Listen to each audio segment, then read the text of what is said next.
Hello everyone. आज ये video हम लोग स्पेशली इसलिए बना रहे हैं क्योंकि बहुत सारी एप्लीकेशंस ऐसी हैं कनाडा स्टूडेंट वीज़ा की स्पेशली, जिनका रिसेंटली अभी रिफ्यूज़ल भी आया है। बहुत सारी एप्लीकेशन हम लोगों की भी थी जिनके अंदर रिफ्यूज़ल आया था। एप्लीकेशन को जो दोबारा जब हम लोगों ने रीचेक किया तो ये पाया कि एप्लीकेशन में ऐसी कोई चीज़ नहीं थी कि इसका रिफ्यूज़ल आए। बहुत अच्छे बैंड थे, जो उनके एकेडमिक्स थे उसके अंदर स्कोर बहुत अच्छे थे, गैप नहीं था। हाँ, ये मैं ज़रूर कहूँगा कि रिसेंटली जो एप्लीकेशंस आई हैं रिफ्यूज़ल में और जिनका एक किसी भी एक मॉड्यूल के अंदर अगर 5.5 था, वो बहुत सारी एप्लीकेशंस उन लोगों ने हाई कमीशन ने रिफ्यूज़ की हैं।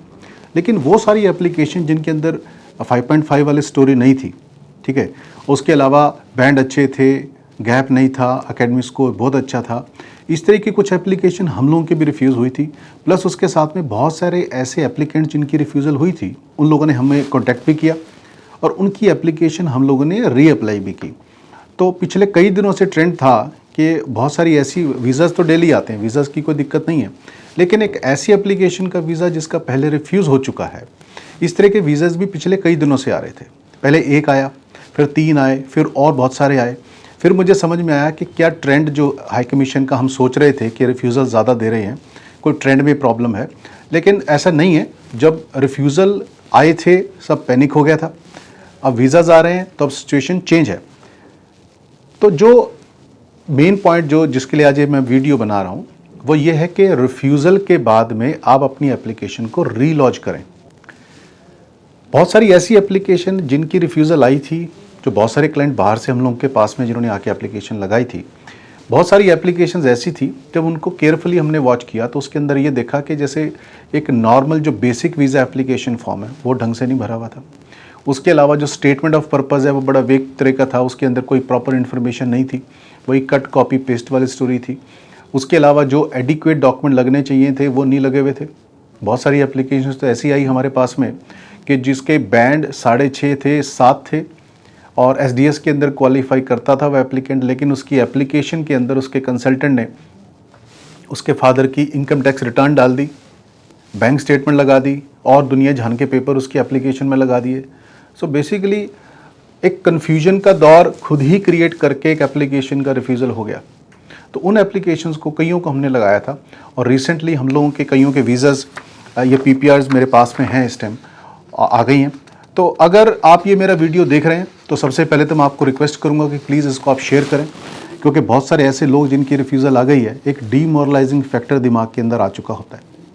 तो वो सब लोग इस चीज़ को सुन के कहीं ना कहीं थोड़ी सी हिम्मत उनको आएगी कि रिफ्यूज़ल ही एंड नहीं है और आप अपनी एप्लीकेशन को दोबारा लगा सकते हो।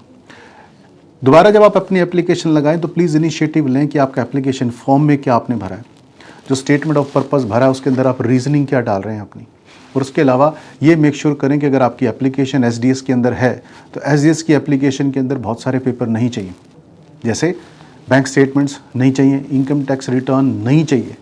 और इसके अलावा भी मतलब मैं बता नहीं सकता आपको किस किस तरह के डॉक्यूमेंट्स उन लोगों ने अपनी फ़ाइल के अंदर डाले और शायद वही कारण था कि उनकी फ़ाइलें रिजेक्ट हुई हैं।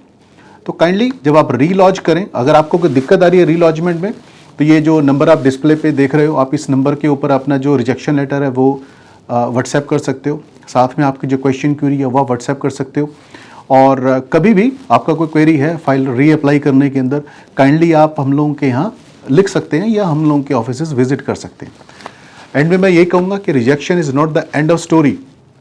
आप अपनी एप्लीकेशन को प्लीज़ रीलॉन्च करें, लेकिन जिनके एक में 5.5 हैं वो प्लीज़ अपने IELTS को रिपीट करें और उसके बाद में फ़ाइल लगाएं, क्योंकि जिस तरह का दौर है, जिस तरह की चीज़ें हम एज अ कंसल्टेंट समझ रहे हैं, उसके अंदर मुझे ऐसा लगता है कि शायद 5.5 वालों को बहुत दिक्कत आएगी।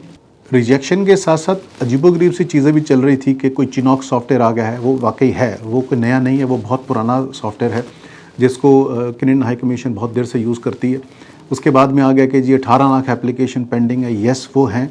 फिर एक नई खबर ये आई है कि उन लोगों ने बहुत सारी रिक्रूटमेंट की इमिग्रेशन के अंदर, और अभी लेटेस्टली मैं देख रहा था जो इमिग्रेशन मिनिस्टर कनाडा गवर्नमेंट का, उन्होंने भी एक वीडियो भी एक उनका शेयर चल रहा है बहुत ज़्यादा, जिसके अंदर उन्होंने जो बैकलॉग है उसके बारे में उनका क्या प्लान है, किस तरह से वो वर्कआउट कर रहे हैं और वो प्रो हैं चीज़ों को लेके। तो इस करके जिसका रिजेक्शन है वो ये ना समझे कि कनाडा का कोटा मुक गया या ऐसा कुछ हो गया। वो सिस्टमेटिक कुछ सिस्टम ऑर्डर में कई दफ़े फाइल फंस जाती है, या कई दफ़े आपके कंसल्टेंट से कुछ ना कुछ गलती कुछ एप्लीकेशन फॉर्म में या किसी एक आधे डॉक्यूमेंट के अंदर हो गई, तो काइंडली आप अपनी फाइल को रीलॉन्च करें। वीज़े आ जाते हैं, कोई दिक्कत नहीं है। और अगर आपको कोई दिक्कत है, मैं पहले ही बोल चुका हूँ कि आप हमारे यहाँ पे विजिट करें या लिखें। इस वीडियो को देखने के लिए आपका बहुत बहुत धन्यवाद and all the best for your future application. Thank you.